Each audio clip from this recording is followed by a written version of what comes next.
AD में लगातार दर्द होना एक बहुत ही कॉमन प्रॉब्लम है। अगर हम बात करें कि ओल्ड एज में हमारे पैरों में या एडी में दर्द रहता है तो ये तो नॉर्मल है, लेकिन आजकल तो उम्र की ज़रूरत ही नहीं है। कम उम्र में ही, यंग एज में ही एडी में या पैरों में दर्द रहना शुरू हो जाता है। एडी में दर्द रहने के बहुत सारे कारण होते हैं। अब चाहे कारण जो भी हो, अगर आपके पैर की एडी में दर्द रहता है, कंटिन्यू दर्द है, तो आज का वीडियो आप लोगों के लिए है। क्योंकि आज इस वीडियो में मैं आपको कुछ ऐसे बहुत ही बेहतरीन होम रेमेडी, घरेलू तरीके बताने जा रही हूँ जिसकी मदद से आप अपने एडी के दर्द को मिनटों में यानी कि तुरंत ठीक कर सकते हैं और राहत पा सकते हैं। तो वीडियो को आप अंत तक जरूर देखिएगा। मैं हूँ डॉक्टर पूनम और आप देख रहे हो smile openly with doctor Poonam. Video शुरू करने से पहले अगर अभी तक आप लोगों ने चैनल सब्सक्राइब नहीं किया है तो प्लीज़ सब्सक्राइब कर लीजिएगा। बेल आइकन को प्रेस करना बिल्कुल ना भूलिएगा ताकि आपको न्यू वीडियोज़ की नोटिफिकेशंस मिलती रहे। तो चलिए शुरू करते हैं आज का टॉपिक। सबसे पहले तो जानते हैं कि हमारी एडी में दर्द हो क्यों जाता है, क्या कारण है जिसकी वजह से हमारी एडी में इतना दर्द रहता है। मेन कारण की बात करें तो प्लांटर फेसाइटिस नाम की एक बीमारी होती है। इसमें क्या होता है कि आपके जो एडी और बीच का जो तलवा है उसके बीच की जो हड्डी होती है उसमें सूजन आ जाती है, इन्फ्लामेशन हो जाता है, जिसकी वजह से जब भी आप सुबह उठते हो, रात को सोने के बाद जैसे सुबह उठते हो, पैर रखते हो नीचे तो आपके एडी में तेज़ दर्द होता है। थोड़ा बहुत भी चलते हो फिरते हो तो भी आपके एडी में कंटिन्यू दर्द रहना शुरू हो जाता है। तो प्लांटर फेसाइटिस की वजह से काफ़ी लोगों में यंग एज में भी एडी में दर्द रहना शुरू हो जाता है। इसके अलावा एक और रीज़न होता है, वो है हील्स पर। हील्स पर में क्या होता है कि आपकी जो एडी की हड्डी होती है उसमें कैल्शियम जमा हो जाता है, जिसकी वजह से ये जो कैल्शियम होता है वो कांटे की तरह बाहर निकलने लग जाता है। और जब भी आप चलते हो फिरते हो तो आपके एडी में दर्द होना शुरू हो जाता है, चुभन सी फील होती है और कंटिन्यू दर्द रहता है। ये जो हील्स पर होता है, ये अगर आप गलत तरीके के गलत शूज़ पहनते हो या बहुत ज़्यादा चलते हो, दौड़ लगाते हो तो उसकी वजह से निकल आता है। तो हील्स पर की वजह से भी एडी में दर्द हो सकता है। इसके अलावा ओबेसिटी, अगर आप बहुत ज़्यादा फेट बहुत ज़्यादा हाई है, आप मोटे बहुत हो तो आपका जो शरीर का वजन है वो पूरा पैरों में पड़ता है और उसकी वजह से आपके पैर में और एडी में दर्द रहना शुरू हो जाता है। इसके अलावा एकाइलस टेंडिनाइटिस, ये भी एक टाइप की एडी से रिलेटेड बीमारी होती है। इसमें क्या होता है, आपकी एडी के जो पिछले नस होती है, पिछली जो हड्डी होती है उसकी जो नस है उसमें सूजन आ जाती है। ये भी बहुत ज़्यादा अगर आप चलते हो, बहुत ज़्यादा खड़े रहते हो, बहुत एक्सेसिव वर्क करते हो या गलत सोल वाले शूज़ पहने हो तो उसकी वजह से उसमें स्वेलिंग आ जाती है।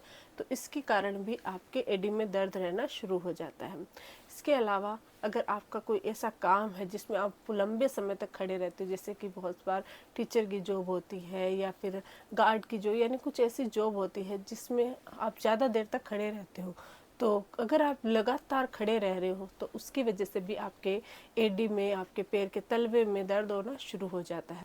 इन सब के अलावा गलत तरह के जूते पहनना, अगर आप गलत फिटिंग वाले या गलत सोल के, लो क्लास के, लो क्वालिटी के अगर शूज़ पहनते हो, लगातार शूज़ पहन के कंटिन्यू आप पूरा दिन रहते हो तो उसकी वजह से भी आपके एडी में दर्द हो जाता है। अब चाहे कारण जो भी हो, इनमें से कोई भी कारण हो सकता है आपके एडी के दर्द का। अब चाहे कारण जो भी हो, अगर आपके एडी में तेज़ दर्द हो रहा है, लगातार दर्द हो रहा है, तो इसके लिए क्या किया जाए। कुछ लोगों के कम दर्द होता है, कुछ लोगों के बहुत ज़्यादा होता है, कुछ लोगों के चलने फिरने से दर्द होता है, कुछ लोग ऐसे जिनके सुबह उठते हैं तो तेज़ दर्द होता है। तो कारण या कैसी ही सीवियरिटी हो, कैसा ही दर्द हो, जो मैं रेमेडी बताने जा रही हूँ उसके इस्तेमाल से ये दर्द तुरंत ठीक हो जाएगा। पहला जो तरीका है वो काफ़ी सिंपल है। ये आप लोग, अगर आपके पैरों में दर्द है, पैरों में सूजन है, एडी में दर्द है या पैर के तलवे में दर्द है, किसी में भी दर्द में आप ये नुस्खा अपना सकते हो। ये सेफ़ है और इससे आपको ज़रूर राहत मिलती है। इसके लिए आपको क्या करना है, एक टब लेना है और उसमें गर्म पानी करना है और कम से कम 3 से 4 चम्मच सेंधा नमक उसमें ऐड कर दीजिए। अपने पैरों को उस नमक वाले पानी के अंदर भिगो कर कम से कम 15 से 20 मिनट आपको रखना है। इससे आपकी एडी में सूजन, एडी में दर्द, कोई भी इन्फ्लामेशन है और कुछ इन्फ्लामेशन है, कुछ भी आपकी जलन हो रही है, उसमें आपको राहत मिलती है।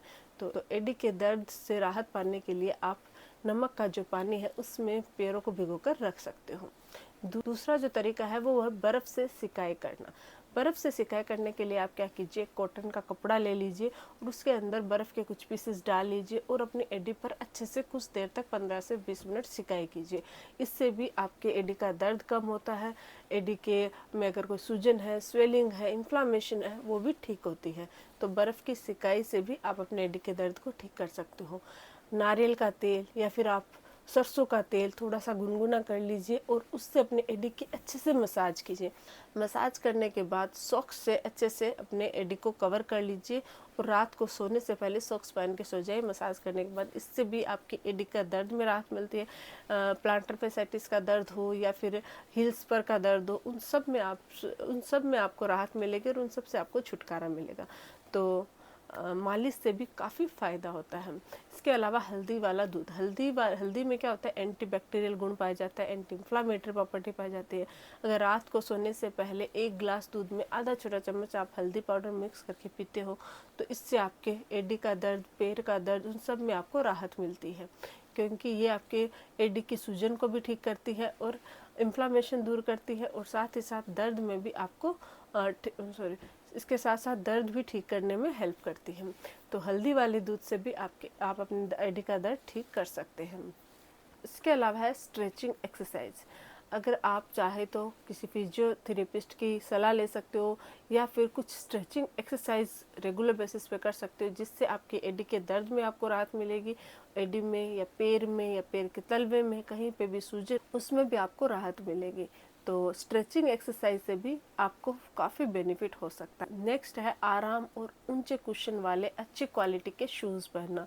अगर आपके एडी में कंटिन्यू दर्द रहता है तो आपको अच्छी क्वालिटी के, जिसका सोल अच्छा हो, जिसका कुशन थोड़ा ऊपर हो, वो वाले आपको शूज़ पहनना चाहिए। आप चाहे तो डॉक्टर की सलाह ले सकते हो अपने कि आपको कौन सी कंपनी का, या बहुत सारे ऑर्थोपेडिक सैंडल्स या शूज़ होते हैं, आप वो पहन सकते हो डॉक्टर की सलाह के अनुसार। तो इस तरीके से आप अपने एडी के दर्द को ठीक कर सकते हो घर बैठे ही। कुछ भी आपको दवाइयाँ लेने की ज़रूरत नहीं है, कोई भी आपको पेन किलर या पेन रिलीवर जो स्प्रे वगैरह है उनको लगाने की भी ज़रूरत नहीं मिलेगी। और कुछ दिन तक अगर आप कंटिन्यू ये प्रोसेस करते हो, ये होम रेमेडीज अपनाते हो, तो इस तरीके से आप अपने एडी के दर्द को ठीक कर सकते हो घर बैठे। आज के लिए बस इतना ही। आई होप कि वीडियो आपको अच्छा लगा हो। वीडियो अगर अच्छा लगे तो प्लीज़ चैनल को लाइक कीजिए, शेयर कीजिए, सब्सक्राइब जरूर कीजिएगा। Thank you.